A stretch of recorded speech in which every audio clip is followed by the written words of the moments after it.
અને જય શ્રી કૃષ્ણ, મારા બ્લોગમાં બધાનું સ્વાગત છે। આજે આપણે ખાટલું બનાવીએ છીએ, એની માટે જોશે 1.5 વાટકો કરકરો લોટ લીધો છે મેં, અડધો વાટકો અડદનો કરકરો લોટ છે ને અડધો વાટકો ચણાનો કરકરો લોટ લીધો છે। એની સાથે ગોળ છે, સૂંઠ છે, ગુંદર છે અને કાટલાનો મસાલો છે।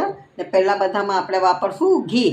એક મેં લોયું લઈ લીધું છે, એમાં હવે આપણે ઘી નાખશું। ગરમ કરવા મૂકી દીધું છે। પહેલાં આપણે આવીને ગુંદર એમાં તળી લેશું। ગુંદર તમારે નાખો એટલે નાખો, મેં તો 1 મુઠ્ઠી જેટલો ગુંદર લીધો છે। વધારે ભાવતો હોય તો વધારે નાખી શકાય છે। તેલ ઘી થાય એટલે આપણે આવીને ગુંદરને પહેલાં તળી લઈએ।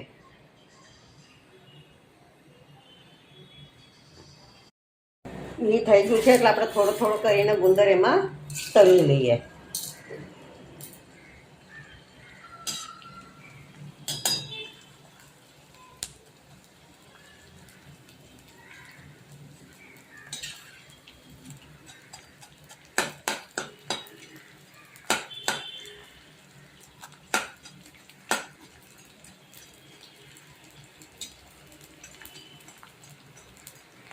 ગુંદર તળાશે એટલે ફૂલવા લાગશે, સારી રીતે ફૂલાઈ જાય ને અવાજ બંધ થઈ જાય એનો, એટલે આપણે એને કાઢી લઈશું।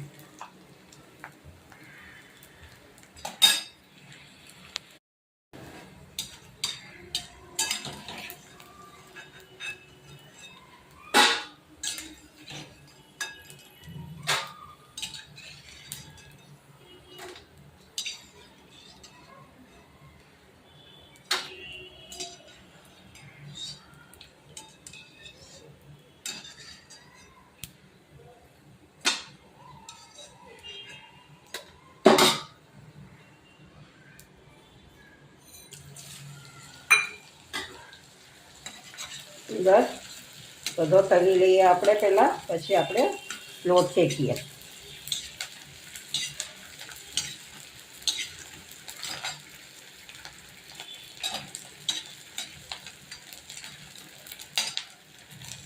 તળાઈ ગયો છે એટલે હવે આપણે એક એક લોટ શેકવા માંગીએ। પહેલાં આપણે નાખશું ઘઉંનો લોટ, ઘઉંનો કરકરો લોટ।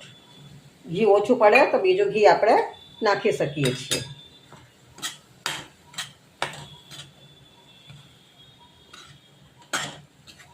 બધા લોટ અલગ અલગ શેકવાના છે।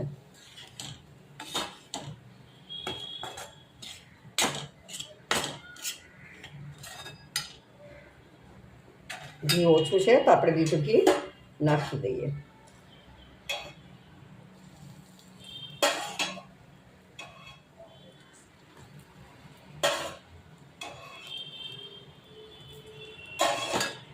બરોબર આને લાલ થાય ત્યાં સુધી શેકી લઈએ। ઘી હજી ઓછું પડશે તો થોડું આપણે ઘી હજી નાખી દઈએ।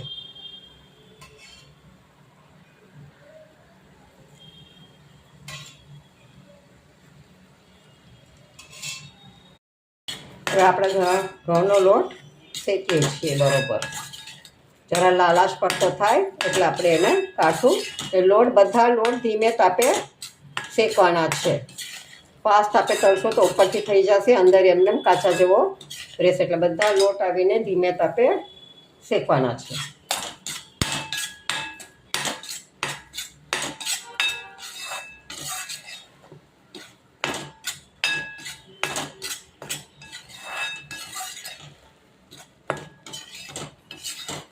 લોટ શેકાઈ જાય એટલે હું તમને બતાવું છું। એક બાજુ લોટ શેકાય છે ત્યાં સુધી આપણે ગુંદરને મસળીને લોટ કરી નાખીએ, ઝીણો ભૂકો કરી નાખીએ એનો। એની માટે આપણે એક વાટકો લેશું, એનો પાછળનો ભાગ લઈને એને આમાં દબી દેશું એટલે ગુંદર બધો થઈ જશે, એનો ભૂકો એકદમ થઈ જશે। સાથે સાથે આપણે લોટને પણ શેકતા જઈએ, તેને હલાવતા જઈએ, એટલે બે કામ સાથે થતા જાય। જો તમને આખો ગુંદર એમને તળેલો રાખવો હોય તો પણ તમે નાખી શકો છો।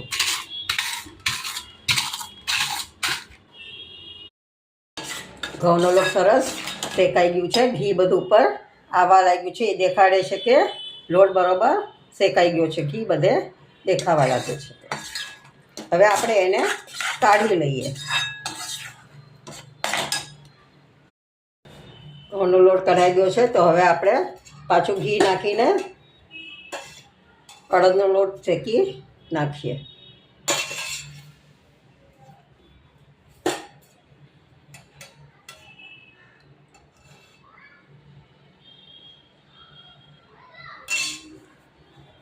મેં આવીને એક જ ત્રાસની અંદર ગુંદર અને રાખ્યો છે, કે મારે આમાં જ પાથરવો છે, એટલે મેં ગુંદરની ઉપર જ લોટને સાઈડમાં મૂકી દીધો છે. ઘી થઈ ગયું છે, એટલે આપણે એમાં અડદનો લોટ નાખી દઈએ. અડધો વાટકો જે કાઢ્યો હતો એ આપણે એમાં નાખીને શેકી લઈએ.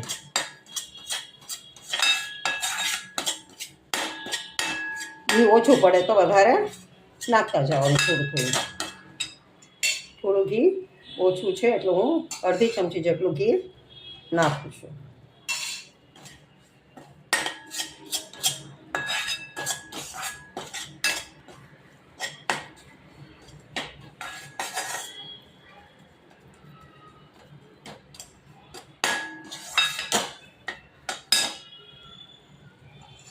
જરાક ઓછું લાગે એટલે જરાક નાખી દઉં છું. અડદનો લોટ પણ ઘઉંના લોટની જેમ શેકી નાખવાનો.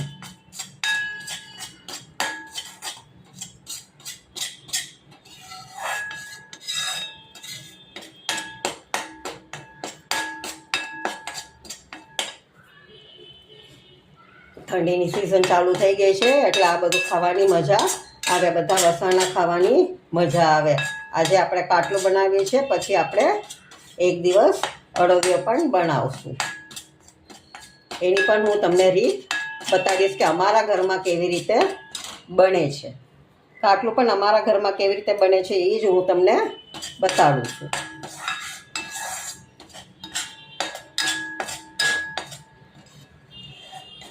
આમાં ટોપરું પણ નખાય, કોપરું સૂકું ટોપરું પણ નખાય, પણ હું નથી નાખતી, કેમ કે થોડા દિવસમાં એ ખોરું થવા માંડે પછી,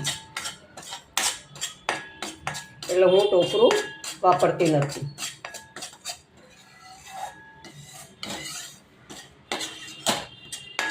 થોડા દિવસ માટે જ બનાવવો હોય કે અઠવાડિયા માટે બનાવો હોય તો એમાં તમે સૂકું ટોપરું નાખી દઈ શકો છો.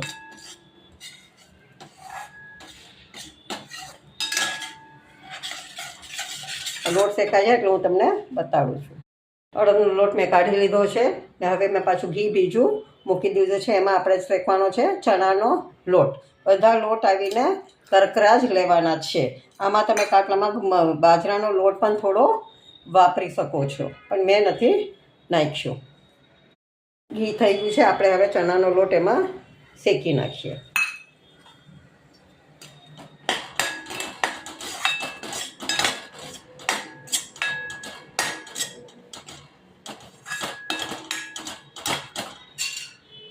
આમાં ઘીનું માપ છે નહીં, તમારે આવીને શેકવા માટે જેટલું જોવે એ પ્રમાણે તમારે નાખવાનું છે. કે ઘણા લોટ આવીને ઘી પી છે, ઘઉંના લોટ છે કે ઘી પીને ઘણા પીતા નથી, એટલે આપણે માપની બરોબર ખબર ન પડે. એટલે લોટને તમારે જેટલું નરમ રાખીને ઘી નખાય એટલું નાખી શકો છો.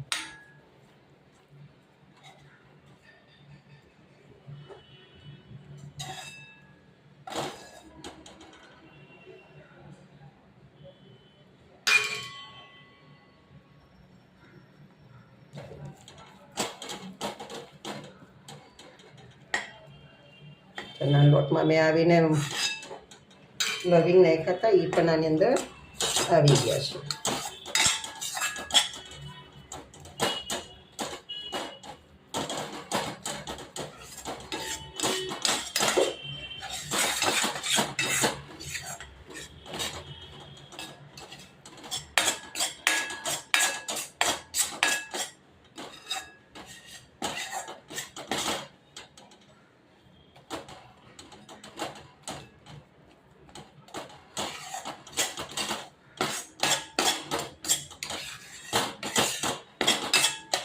અને પણ સહેજ ગુલાબી દાણે શેકી લેવાનો છે.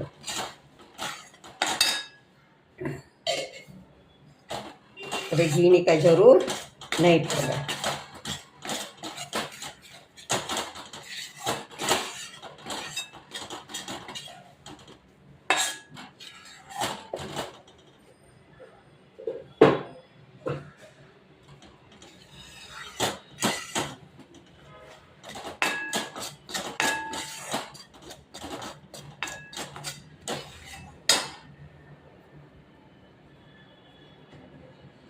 બધા લોટ એકદમ ધીમે તાપે શેકવાના છે, જેનાથી જ અંદર બરાબર શેકાઈ જાય બધું.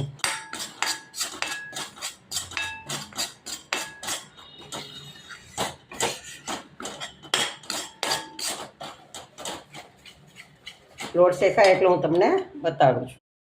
ચણાનો લોટ પણ શેકાઈ ગયો છે ગુલાબી દાણે. હવે આપણે એને પણ કાઢી લઈએ, પછી આગળની પ્રક્રિયા હું તમને બતાડું છું. હવે આપણે બધા લોટને મિક્સ કરી લઈએ. ગુંદર પણ નાખેલો છે, એને પણ એમાં મિક્સ કરી લઈએ બધાને. અને પછી એમાં મસાલા આપણે કરીએ છીએ. પહેલાં 2 ચમચી સૂંઠ નાખશું આપણે.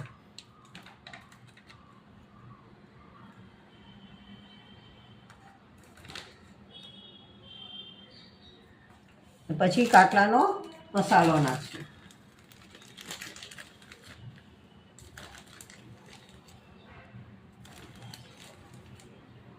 એ પણ 2.5 થી 3 ચમચી જેટલો આપણે નાખશું.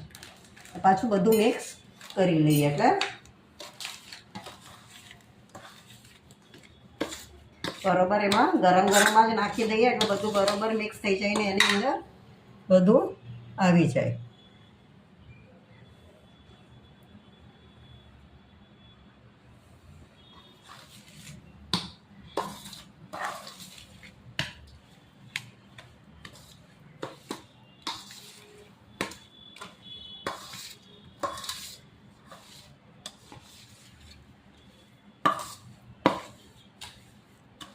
જો તમારે વધારે તીખું કરવું હોય આમાં તો સૂંઠનો પાવડર અને કાચલાનો મસાલો વધારે નાખી શકો છો.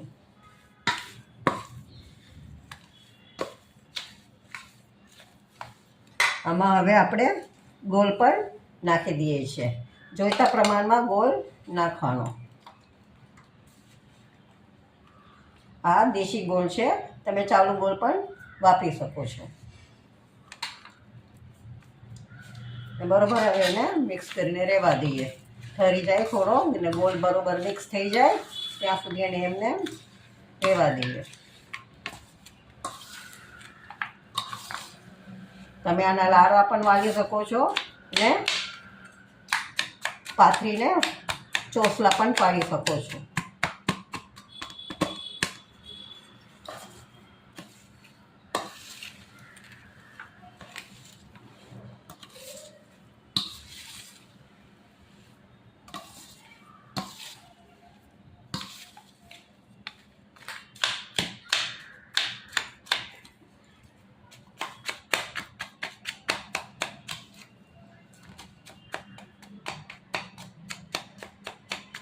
થોડું છે એટલે જલ્દી ઠરી ગયું છે. આટલું ઠરી ગયું છે. હવે આપણે એમાં ચોસલા પાડી લઈએ.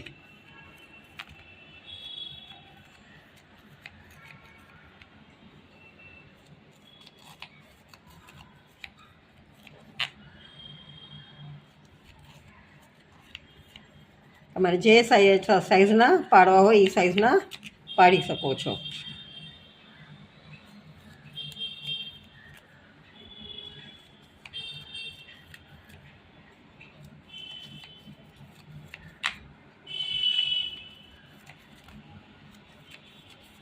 અમારી વાનગી તમને કેવી લાગી, કાટલાની વાનગી કેવી લાગી જરા અમને જણાવજો. કમેન્ટ કરજો, લાઈક કરજો, શેર કરજો ને અમારી ચેનલને સબસ્ક્રાઈબ કરજો. અમારી ચેનલ છે વર્ષા મહેતા વ્લોગ્સ, એને સબસ્ક્રાઈબ કરજો. બધાને જય શ્રી કૃષ્ણ.